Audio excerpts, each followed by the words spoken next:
মাদারীপুরের কালকিনিতে একটি মহিলা মাদ্রাসায় হাত বোমা বিস্ফোরণে কমপক্ষে 4 শিক্ষার্থী আহত হয়েছেন।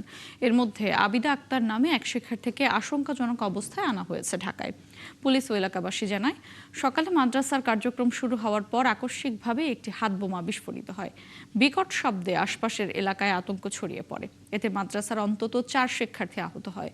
তাদের উদ্ধার করে মাদারীপুর 250 শয্যা হাসপাতালে নেওয়া হয়। পরে চিকিৎসাধীন শিক্ষার্থী আবিদার শারীরিক অবস্থা খারাপ হলে তাকে আনা হয় ঢাকায়। এরই মধ্যে পুলিশ ঘটনাস্থল পরিদর্শন করেছে। তবে কিভাবে এই বিস্ফোরণ হলো তা নিশ্চিত করে বলতে পারেনি। আমরা প্রথমে ভাবছিলাম সিলিন্ডার বাস্ট হবে, পরে দেখছি যে না সিলিন্ডার না, এটা বোম বাস্ট হয়েছে। বোম রাখছে মাদ্রাসার ভিতরে। আরো বাচ্চারা এরকম হয়েছে, কেউ কোনো জ্ঞানই নেই মনে করেন। ডুম্বুরিয়া বাস্ট হবে, পোলাবান ছিল কমলে চিল্লায়, আমি নলেজ দিতে পারতাছি না, তারপরে গেছি খালি তোমারে আমার মাইয়ারে মাইয়া মাইয়া চিল্লাতে আমার মাইয়া সামনে। দর্শক, মাদারীপুরে মাদ্রাসায় বোমা বিস্ফোরণের আরো তথ্য জানাতে আমাদের সঙ্গে কালকিনি থেকে যোগ দিচ্ছেন সহকর্মী আরিফুর রহমান। আরিফ, বোমায় আহতদের ব্যাপারে কি তথ্য আছে সবশেষ আপনার কাছে জানাবেন। তাছাড়া মাদ্রাসার মধ্যে আসলে বোমা এলো কিভাবে, পুলিশি বিষয়ে কিছু জানিয়েছে কিনা জানাবেন।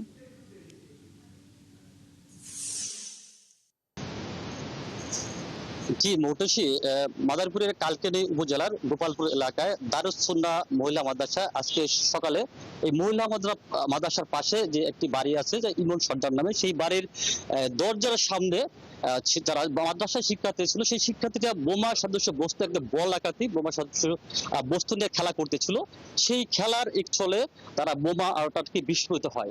এই বিস্ফোরিত হওয়ার ফলে এখানে যে 4 জন শিক্ষার্থী ছিল, এই 4 জন শিক্ষার্থী কিন্তু এখানে আহত হয়। পরে কিন্তু স্থানীয় লোকজন বোমার শব্দ পেয়ে তারা চিকিৎসার জন্য তাদেরকে নিয়ে যাওয়া হয় এবং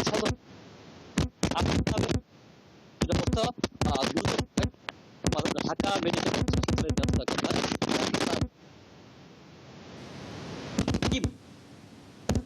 মহিলা মাদ্রাসাটি এবং বাড়ির বল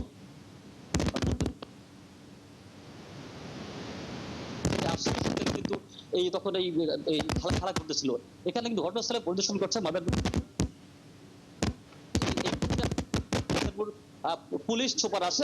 আমরা তার কাছে একটু জানতে চাবো, আসলে আমরা লাইভ আছি আসলে বর্তমান আসলে কি পরিস্থিতি জানাবেন। আমি আগে দেখে নিই জায়গাটা, দেখে তারপর আপনাকে বলি। তিনি এখন এই মুহূর্তে মাদারীপুর জেলা পুলিশ সুপার আসছে, সেই ঘটনাস্থলে পরিদর্শন করছে। সে ঘটনাস্থল পরিদর্শন করে বিস্তারিত জানা যাবে।